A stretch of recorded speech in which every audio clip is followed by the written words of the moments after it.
Hello friends, இன்றைக்கி தெரிந்து கொள்ளும் பக்கத்தில் நம்ம என்ன பார்க்க போகிறோம் அப்படின்னா, தற்போதைய தங்கவிலை நிலவரம் என்ன.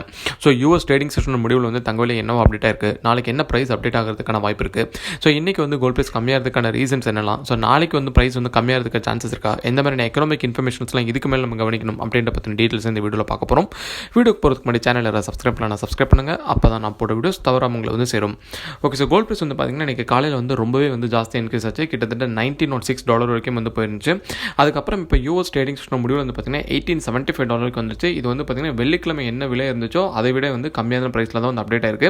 நம்ம ஒரு காசுன்னு சொல்லி பார்த்திங்கன்னா ஒரு கிராமுக்கு வந்து $35 குறைந்த ஒரு ஸ்டேஜில் வந்து முடிஞ்சிருக்கு. இதுக்கு அடுத்து சில்வர் எடுத்துக்கிட்டோம் அப்படின்னா ஒரு அவுன்ஸ்க்கு வந்து $26.21 இருக்குது. நம்ம ஒரு காசுலன்னு சொல்லி பார்த்திங்கன்னா ஒரு கிராமுக்கு வந்து $1.60 குறைந்த ஒரு ஸ்டேஜில் வந்து இருக்குது. ஸோ சில்வர் ப்ரைஸ் வந்து பார்த்திங்கன்னா கோல்டு குறைஞ்ச அளவுக்கு குறையல, பட் ஆனால் வந்து இன்றைக்கி காலையில் இன்க்ரீஸ் ஆனதை விட வந்து கம்மியாக தான் வந்து ஆயிருக்கு. ஸோ இன்றைக்கி DXY அப்படின்னு சொல்லி எடுத்துக்கிட்டோம் அப்படின்னா 90.17 இருக்குது. அதாவது 0.17% வந்து பாசிட்டிவாக முடிஞ்சிருக்கு. ஸோ இந்த DXY வந்து பார்த்திங்கன்னா வந்து யூஎஸ் ட்ரேடிங் செஷனோட ஆரம்பத்தில் வந்து 0.43% வந்து ஜாஸ்தியாக இருந்துச்சு. அதுக்கப்புறம் வந்து படிப்படியாக குறைஞ்சி DXY வந்து கொஞ்சம் வந்து வீக்கான ஒரு ஸ்டேஜில் தான் வந்து முடிஞ்சிருக்கு. ஸோ இது வந்து பார்த்திங்கன்னா கோல்ட் ப்ரைஸ் வந்து ஃபர்தராக வந்து கம்மி பண்ண விடலை. ஸோ இது எல்லாமே நம்ம இன்றைக்கி யூஎஸ் ஸ்டாக் மார்க்கெட் அப்படின்னு சொல்லி எடுத்துக்கிட்டோம்னா டவ் ஜோன்ஸ் மட்டும் வந்து ஸ்லைட் பாசிட்டிவில் முடிஞ்சது.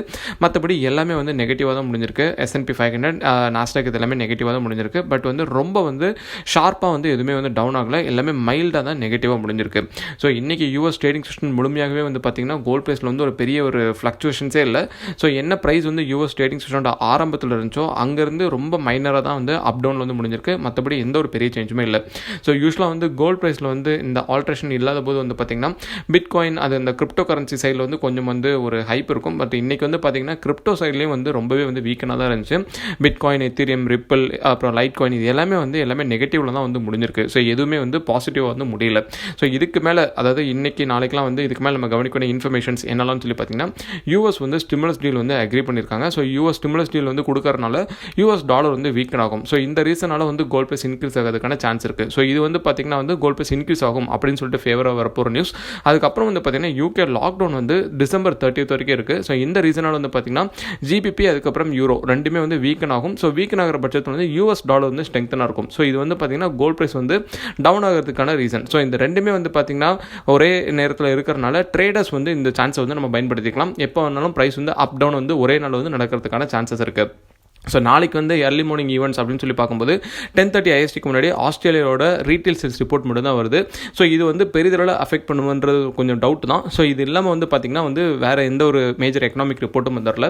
ஸோ இப்போவும் வந்து ப்ரைஸ் வந்து பார்த்திங்கன்னா வந்து ரெண்டு சைடும் அதாவது போத் லோ அண்ட் ஹைக்கு நடுவில் வந்து ஒரு பயங்கரமான ப்ரெஷர்லாம் தான் இருக்குது. ஏன்னா அந்த மாதிரி ரெண்டு நியூஸுமே வந்து ஃபேவரஸமாக தான் இருக்குது.